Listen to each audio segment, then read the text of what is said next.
हर हर महादेव भक्तों, आप सभी का स्वागत है।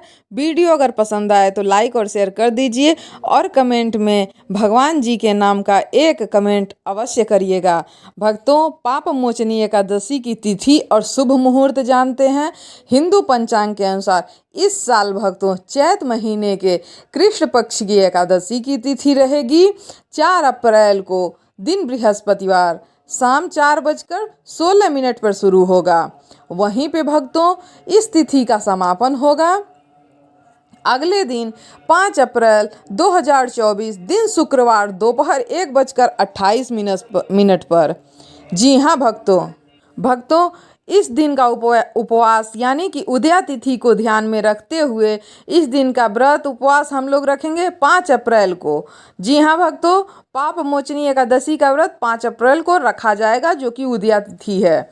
पाप मोचनी एकादशी की पूजा विधि जान लेते हैं, किस प्रकार से आप भगवान को पूजा करके प्रसन्न कर सकते हैं। सुबह भक्तों उठ करके पवित्र स्नान करें, भगवान विष्णु के समक्ष व्रत का संकल्प लें। इसके बाद आप लोग भक्तों अपने घर पूजा रूम की सफाई करके एक चौकी पर भगवान श्री हरि विष्णु और माता लक्ष्मी की प्रतिमा स्थापित करें। नहीं प्रतिमा है तो आप कोई भी फोटो ले सकते हैं, उसको वहाँ पर स्थापित करें। भगवान का पंचामृत से स्नान करवाएं। पीले फूलों की माला इस दिन भगवान को अवश्य अर्पित करें। हल्दी या गोपी चंदन का भगवान जी को तिलक लगाएं। पंजीरी और पंचामृत का भोग अवश्य लगाएं। विष्णु जी का ध्यान करें। पूजा में तुलसी पत्र अवश्य शामिल करें, भगवान को अर्पित करें तथा आरती के बाद पूजा को समाप्त करें। पूजा के दौरान हुई गलतियों के लिए भगवान को मन से क्षमा मांगें। अगले दिन पूजा के बाद प्रसाद से अपना व्रत खोलें यानी कि पारण करें।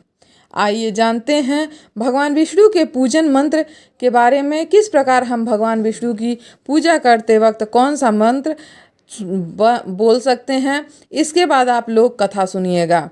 ओम नारायणाय विघ्नेय वासुदेवाय धीमहि तन्नो विष्णु प्रचोदयात्। ओम भूरिदा भूरि देहिनो मा दम भ्रम भूरिया भर भूरि घेनिंद्र दित्यसि। जी हाँ भक्तों, अगली जो मंत्र है वो आप लोग जान लीजिए। ओम भूरिदा त्यसि श्रुति ही पुरुत्रा सूरवित्र आ नो भजस्व राधसि। ओम ह्रीं कार्ति वीर्यार्जुनो नाम राजा बाहु सहस्रवान।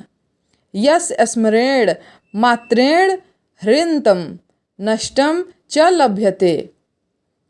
पाप मोचनी एकादशी व्रत की कथा आइए सुनते हैं।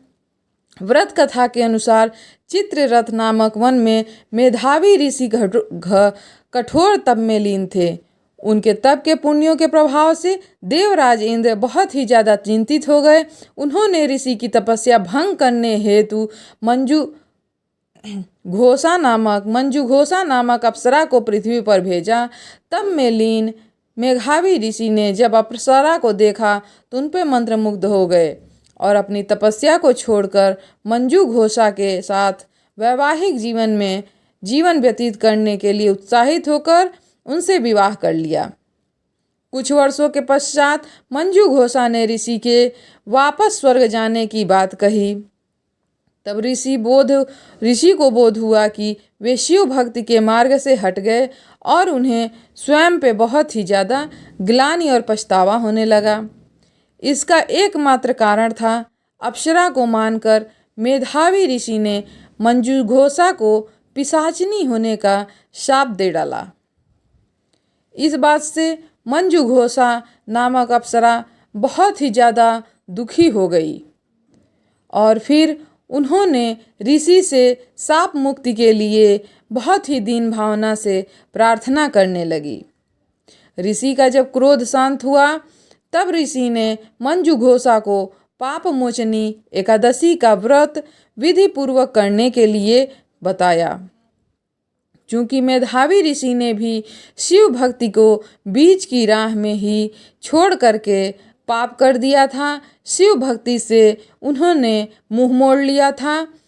इसलिए उन्होंने भी अप्सरा के साथ इसी यानी कि पाप मोचनी एकादशी व्रत को विधि विधान से किया और वो दोनों अपने किए हुए पापों से मुक्त हो गए। वीडियो पसंद आए तो लाइक और शेयर कर दीजिए। भगवान ने जिस प्रकार उन दोनों की कष्ट के पाप को मिटाया, वैसे ही आप सभी के पापों को मिटाएं। भगवान भोलेनाथ, भगवान विष्णु आप सभी को अच्छी और खुशहाल जिंदगी प्रदान करें। हर हर महादेव। जय शिव शंकर।